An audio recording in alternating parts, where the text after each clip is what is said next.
Right Congress అగ్రనేత సోనియా గాంధీకి ఢిల్లీలోని రౌజ్ ఎవెన్యూలో సెషన్ కోర్టు నోటీసులు జారీ చేసింది. ఓటర్ జాబితాలో సోనియా పేరుపై పిటిషన్ దాఖలైన నేపథ్యంలో వివరణ ఇవ్వాలని కోర్టు ఆదేశించింది. ఇక పౌరసత్వం రాకముందే ఓటర్ జాబితాలో ఆమె పేరు ఉండడంపై పిటిషనర్ అభ్యంతరం వ్యక్తం చేశారు. భారత పౌరసత్వం పొందడానికి 3 ఏళ్ల ముందు అంటే 1980లో ఓటర్గా సోనియా రిజిస్టర్ చేసుకున్నారని ఆరోపించారు. ఈ నేపథ్యంలో కోర్టు సోనియాకు నోటీసులు జారీ చేసింది.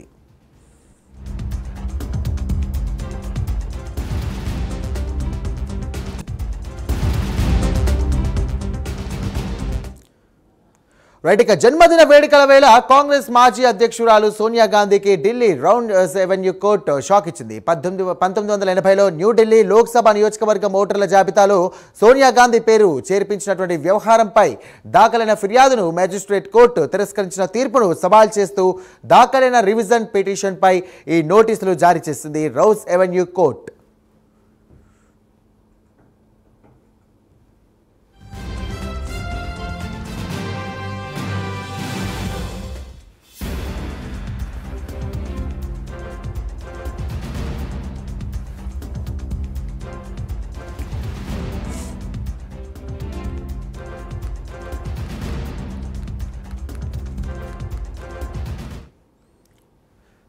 సోనియా గాంధీ పేరు ఓటర్ల జాబితాలో చేర్పించిన విధానం representation of the people act అలాగే భారతీయ శిక్షా స్మృతి నిబంధనల ఉల్లంఘనే అని ఢిల్లీ న్యాయవాది వికాస్ త్రిపాఠి ఆరోపించారు.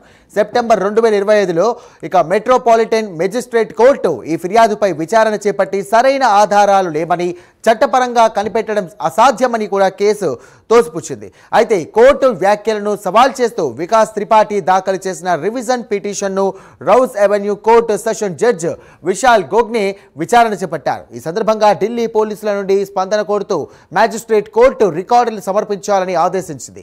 పౌరసత్వం రాకముందే ఓటరు జాబితాలో పేరు ఉండడంపై వివరణ ఇవ్వాలని ప్రతిపాదిగా ఉన్న కాంగ్రెస్ అధినేత్రి సోనియా గాంధీకి కూడా నోటీసులు జారీ చేశారు. ఇక కేసులో తదుపరి విచారణను 2026 జనవరి 6కు వాయిదా వేశారు.